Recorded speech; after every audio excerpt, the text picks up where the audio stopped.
2 సంవత్సరాలు ఎవరైతే నిలబడతారో వాళ్ళు 100% సక్సెస్ అవుతారు. ఇందులో ఫెయిల్యూర్ అయిన వాళ్ళు కూడా ఉన్నారు.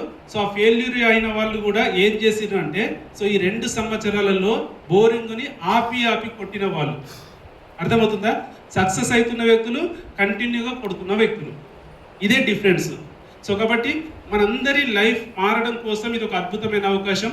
191 రూపాయలతో జర్నీ స్టార్ట్ అయ్యి 10 లక్షల రూపాయలు ఇన్కమ్ వచ్చింది. 10 లక్షల రూపాయలు ఇన్కమ్ వచ్చిందంటే లైఫ్లో ఏం మారుతాయి? ఒకప్పుడు 2 వీలర్ మీద జర్నీ చేసేటోని ఈరోజు కార్లో జర్నీ చేస్తూ ఉన్నా.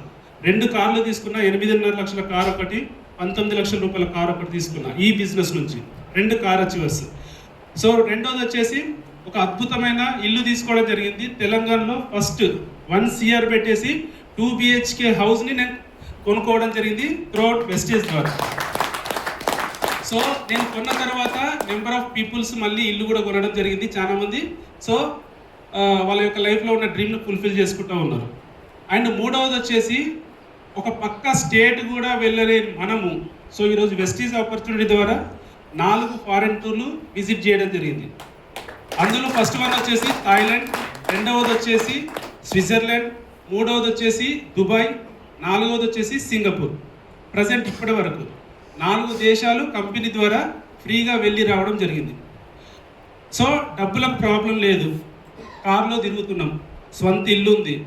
సో ఫారెన్ టూర్ వెళ్తూ ఉన్నాం, డబ్బులకు ప్రాబ్లం లేదు కాబట్టి ఎవ్రీ మంత్ 1 నుంచి 2 తులాల బంగారం కూడా కొనగలుగుతున్నాం.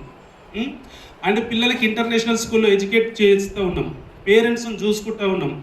నాతో పాటు ఎవరైతే ట్రావెల్ చేస్తున్నారో వాళ్ళకి బిజినెస్ని గైడ్ చేస్తూ వాళ్ళని కూడా సక్సెస్ వైపు ముందుకు తీసుకెళ్తున్నాం. ఎవరైతే మమ్మల్ని నమ్మి మా ఆపర్చునిటీని అర్థం చేసుకొని పని చేస్తున్నారో అట్లాంటి వ్యక్తులని.